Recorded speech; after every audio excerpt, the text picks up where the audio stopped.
রাজ্যের ক্ষমতায় এসে সিন্ডিকেট রাজ বন্ধের নির্দেশ দিয়েছিল বিজেপি সরকার। দুর্নীতি ইস্যুতে জিরো টলারেন্সের কথা তুলে ধরেছে বিজেপি সরকার। তারই বাস্তব প্রতিফলন দেখা গেল গঙ্গারামপুরে। গঙ্গারামপুর শহরের চৌপথি এলাকায় গাড়ি থামিয়ে চিরকুটের বদলে টাকা নেওয়ার অভিযোগ প্রকাশ্যে আসবার পরই অভিযুক্তদের আটক করালেন স্থানীয় বিজেপি নেতৃত্ব। এই ঘটনাকে ঘিরে ব্যাপক চাঞ্চল্য ছড়িয়েছে।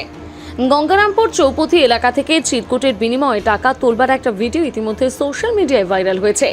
যদিও ভাইরাল ওই ভিডিওর সত্যতা যাচাই করেনি নিউজ টুডে। ভিডিওটিতে দেখা যায় রাস্তার উপর গাড়ি থামিয়ে চালকদের কাছ থেকে টাকা নেওয়া হচ্ছে এবং বিনিময়ে একটি চিরকুট দেওয়া হচ্ছে বলে অভিযোগ। এই ঘটনার সামনে আসতে এলাকায় শুরু হয়েছে জোর চর্চা। বিষয়টি প্রকাশ্যে আসতে স্থানীয় বিজেপি নেতৃত্ব পুলিশের হস্তক্ষেপ দাবি করেছেন। এরপর ভাইরাল ভিডিওর ভিত্তিতে ইতিমধ্যে দুই ব্যক্তিকে আটক করা হয়েছে।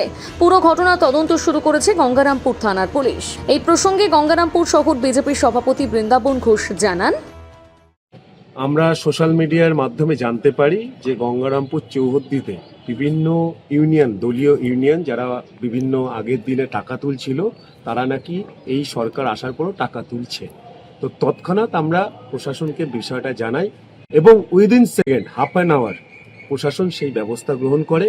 যে বা যারা এই টাকা পয়সাগুলো তুলছিল বা তোলাবাজি করছিল, তারা ইতিমধ্যে গঙ্গারামপুর থানার শ্রীঘরে বসে আছে। তো এটাই বিজেপির সুশাসন।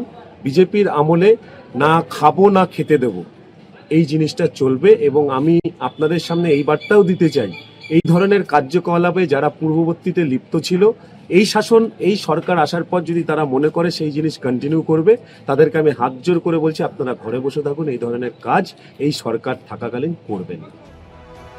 গঙ্গারামপুর থেকে বিশেষ প্রতিবেদন, নিউজ টুডে।